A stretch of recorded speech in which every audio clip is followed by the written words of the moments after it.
Bienvenidos y bienvenidas a Aquí América. Mi nombre es Alejandra Loucau y los acompañaré con toda la información más importante de nuestro continente. Iniciamos.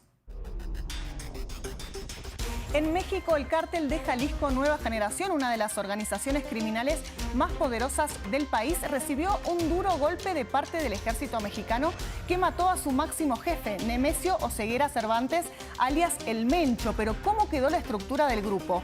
¿Quién sucederá al líder caído? Tenemos reporte. Bill y Hillary Clinton declararon ante el Comité de Supervisión de la Cámara de Representantes por el caso Epstein. La ex secretaria de Estado demócrata negó todo vínculo con el financiero y traficante sexual, mientras el expresidente dijo no conocer su actividad criminal. Escala la guerra comercial entre Ecuador y Colombia luego de que el gobierno de Daniel Noboa decidiera aumentar del 30 al 50% los aranceles a las importaciones del país que gobierna Gustavo Petro, quien ha decidido responder con medidas recíprocas. ¿Hasta dónde llegará este enfrentamiento? Tenemos análisis. Iniciamos en México, donde el cártel de Jalisco Nueva Generación sufrió un importante golpe cuando el ejército mexicano mató a su jefe, alias El Mencho. Pero persisten aún las dudas sobre si este escenario desencadenará una crisis terminal para la organización criminal o si podrá reestructurarse a partir de un nuevo liderazgo. Y más aún, muchos mexicanos y mexicanas se preguntan hoy si la lucha por ocupar la dirección del grupo desencadenará una nueva ola de violencia en el país. Nuestro corresponsal Juan Carlos Aguirre tiene los detalles. La caída de El Mencho puede ser catalogado como el mayor golpe al narcotráfico mexicano en los últimos años, pero esto no quiere decir que se acabe el cártel Jalisco Nueva Generación, que hay que recordar es el más grande grupo criminal en el país, con fuerte presencia en no menos de 22 estados de la República, además de los tentáculos que tiene en el exterior. Lo que avisoran es que ahora el grupo esté buscando un nuevo líder y aquí pueden empezar más problemas para el cártel de las cuatro letras, pero también para el gobierno de Claudia Sheinbaum. Nemesio Oseguera logró mantener un bloque monolítico con un liderazgo único dentro de la organización que estaba manejada hasta cierto punto como un esquema familiar, pero con su asesinato el sucesor no podría venir de la misma sangre, digámoslo así, porque los posibles sustitutos están detenidos, empezando por su hijo, quien cumple cadena perpetua en los Estados Unidos. Bajo este panorama, la cabeza tendría que salir de personajes considerados lugartenientes de El Mencho, con características distintas y liderazgos y actividades dentro de la organización particulares.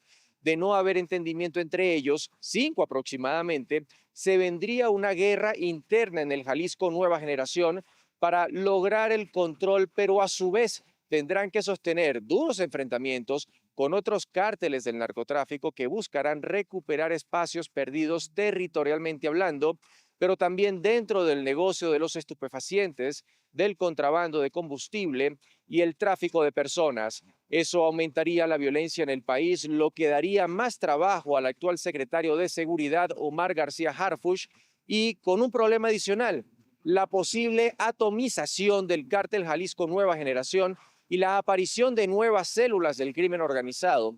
Así que creer que el narcotráfico está de salida en México pues no sería acertado, y menos cuando el consumo de estupefacientes en el mundo siguen en aumento.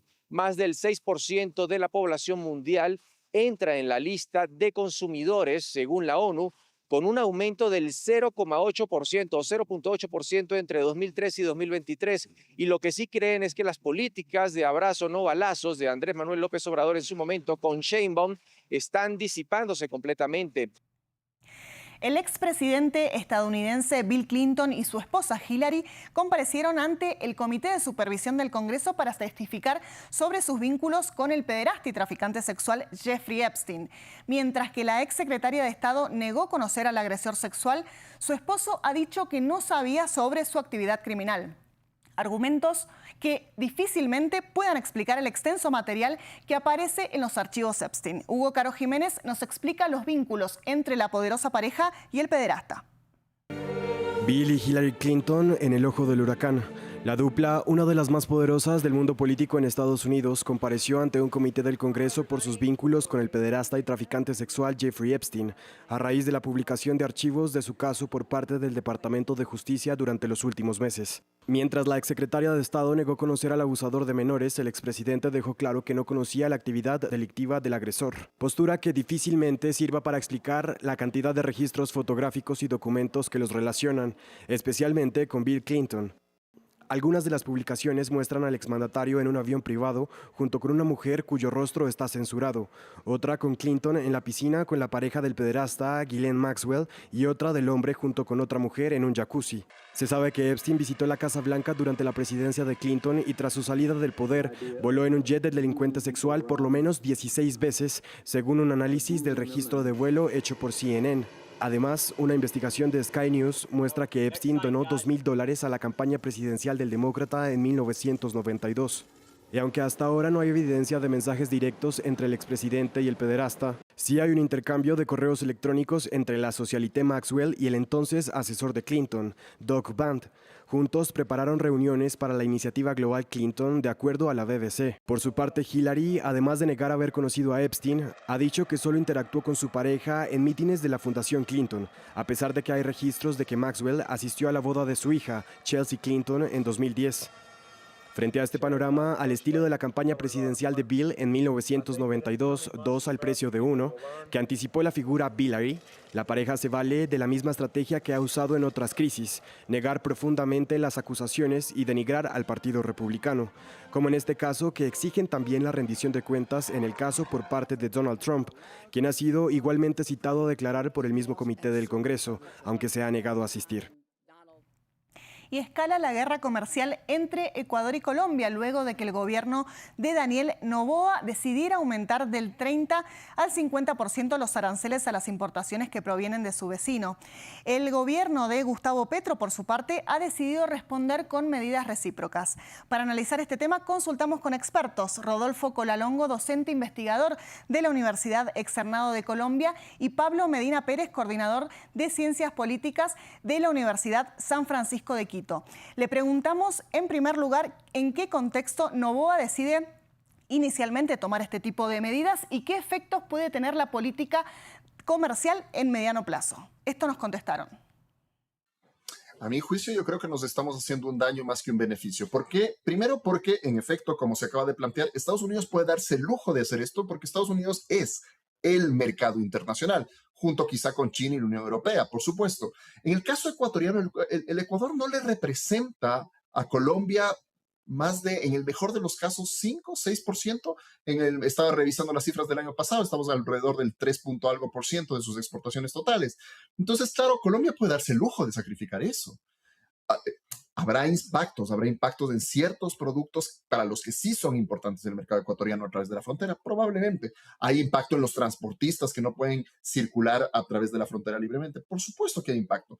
Pero en términos generales, el impacto en el Ecuador, yo creo que en ese sentido, en el sentido humano, es muy fuerte en frontera. Las fronteras, las provincias fronterizas del Ecuador, Carchi, por ejemplo, depende en cierta medida del comercio con Colombia de una forma muy importante. Entonces, el Ecuador está jugando un juego para el cual quizá no tiene las herramientas ni las condiciones con las que podría jugar.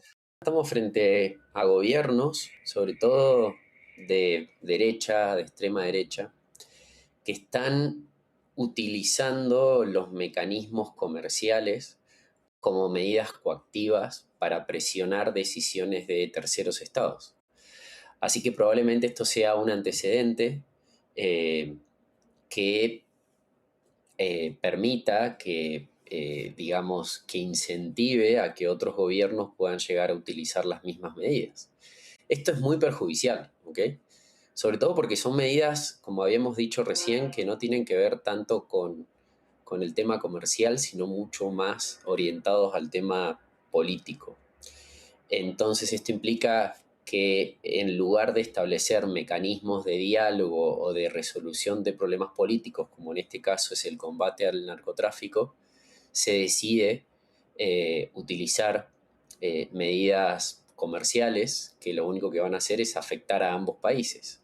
en este caso, lo que estamos viendo de Colombia con Ecuador, pero si esto se generalizara a la región, va a ser contraproducente porque ya somos una región que tenemos un comercio intrarregional que es bastante bajo. También consultamos con nuestros invitados sobre los argumentos que utiliza Noboa para respaldar sus medidas arancelarias. El presidente de Ecuador aduce una supuesta falta de colaboración de parte de Colombia en lo que respecta a la lucha contra el narcotráfico y la seguridad en la frontera que ambos países comparten. A ver, yo creo que la acusación de Noboa tiene una base real, pero yo creo que no es novedosa. Quizá podríamos argumentar que es del acumulado que finalmente un presidente del Ecuador toma estas decisiones por el acumulado. Pero las condiciones que tenemos en Colombia, en la frontera Ecuador-Colombia en este momento, son las mismas condiciones que hemos mantenido desde prácticamente el año 2000, es decir, durante los últimos 26 años, que es cuando se empieza a aplicar el Plan Colombia, y el Plan Colombia empuja a los grupos narcotraficantes hacia las fronteras, sacándolos y asegurando las ciudades. Estoy pensando en Cali, Medellín, Bogotá, etcétera. Pero el caso del Ecuador empuja eso hacia la frontera ecuatoriana con esta hipótesis del yunque y el martillo, es decir, que Colombia aplasta y que Ecuador sea el yunque sobre el que resista. El tema es que el Ecuador nunca ha tenido la capacidad de ser yunque porque es una frontera en la mayor parte de su extensión selvática, muy difícil de controlar. Entonces, esas fronteras siempre han sido muy permeables por el narcotráfico. Bueno, yo no sé si falta de colaboración, creo que en todo caso tendríamos que decir que Colombia sí está sufriendo un proceso de recrudecimiento del conflicto, sobre todo enfocado al narcotráfico, y que ahora el narcotráfico, digamos que comenzó a establecer nuevas rutas y una de estas rutas pasa por el Ecuador. Entonces todo todo este conflicto se extendió también a Ecuador y sin lugar a dudas Colombia es uno de los países que, digamos, que son... que tiene origen en narcotráfico a nivel global, sigue siendo uno de los mayores productores y exportadores de cocaína.